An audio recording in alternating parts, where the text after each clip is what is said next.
En esta sección vamos a ver los temas de población y migración. Vamos a empezar con el tema de población. Población es la gente que vive en un lugar. Hay población absoluta y población relativa. La población absoluta es toda la gente que hay en un lugar. Por ejemplo, toda la gente que vive en Puebla, en el estado de Puebla. La población relativa es cuánta gente hay por kilómetro cuadrado. Por ejemplo, el estado de Baja California tiene una extensión territorial bastante amplia, pero solo hay gente viviendo en ciudades hasta el norte, en los municipios de Ensenada, Mexicali, Tijuana, Tecate y Rosarito. Si nosotros dividimos cuánta gente hay entre cada kilómetro cuadrado de Baja California, nos va a dar una población relativa pequeña. En cambio, si nosotros dividimos a toda la gente que hay en la Ciudad de México entre su extensión territorial, nos va a dar una población relativa muy grande, ya que hay mucha gente viviendo en un espacio pequeño en la Ciudad de México. Para fines del examen de Comipems y de Ceneval, lo que probablemente les van a preguntar es ¿qué es población relativa? Bueno, pues es la que se divide por cada kilómetro cuadrado, y la población absoluta es toda la gente que hay en un solo lugar. Por ejemplo, en toda la Ciudad de México, en todo el estado de Puebla, en todo el estado de Chihuahua o en cualquiera de los municipios de los estados del país. Población flotante es la que va a un lugar de manera temporal. Por ejemplo, la gente que vive en una ciudad pero va a trabajar o de visita a otra ciudad. Dos ejemplos de esto. Hay mucha gente viviendo en el estado de México que se traslada por la mañana a la Ciudad de México para trabajar y regresa al estado de México por la tarde. Eso es población flotante. Otro ejemplo es la gente que va a la playa de vacaciones. Solo va a estar ahí poco tiempo, ya que nada más está de vacaciones, está de visita. Bueno,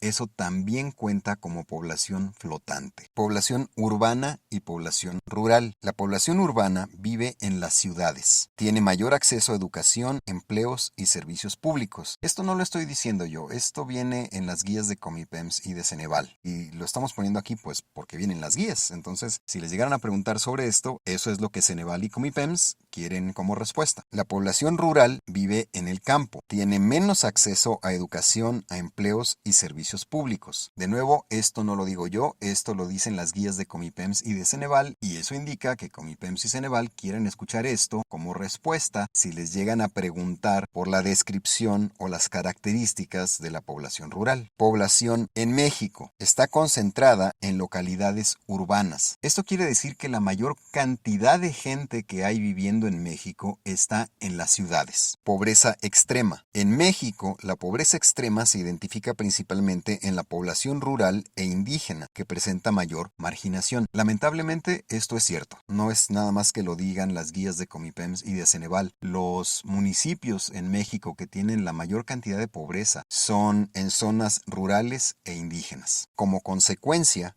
estas poblaciones son las que tienden a tener altos índices de migración. Esto también es cierto. La migración principalmente se da de zonas rurales a zonas urbanas. Y también se da de zonas rurales en México a zonas urbanas en Estados Unidos. Identidad cultural. La identidad cultural es un conjunto de tradiciones, símbolos, creencias y modos de comportamiento dentro de un grupo social. Esto quiere decir que todo lo que hacemos como gente en conjunto y que es característico de una población es la identidad cultural. Por ejemplo, que los mexicanos festejen el grito de independencia el 15 de septiembre. Eso es característico de México y es parte de su identidad cultural. En una población, un símbolo de identidad cultural son sus tradiciones. Otro ejemplo de esto es el Día de Muertos. Es una tradición específicamente mexicana. Entonces, el Día de Muertos es parte de la identidad cultural de la población de México. Interculturalidad es la convivencia respetuosa entre culturas. Migración. Migración quiere decir trasladarse de un lugar a otro con la intención de residir en el nuevo lugar. Es decir, quiere decir irse a vivir a otro lado. El migrante es una persona que se traslada a otro lugar. El inmigrante es la persona que llega a un lugar. Y el emigrante es la persona que se va de un lugar. Esto es importante recordarlo en caso de que les pregunten la diferencia entre migrante, inmigrante y emigrante en los exámenes de Comipems y de Ceneval. Inmigrante y emigrante, los dos son migrantes. Inmigrante es el que llega, emigrante es el que se va. Vamos a ver las causas de la migración. Una de las causas es la guerra, también el desempleo, también la falta de oportunidades económicas, también la discriminación. Las consecuencias de la migración son las siguientes. La xenofobia, que es el odio hacia los extranjeros. El desabasto, que es que se pueda acabar los productos o la comida o los recursos de un lugar en donde llega mucha gente. Los cambios culturales, cuando llega gente nueva con tradiciones, costumbres, culturas nuevas, la cultura cambia. Esto no quiere decir que sea bueno o malo, simple y sencillamente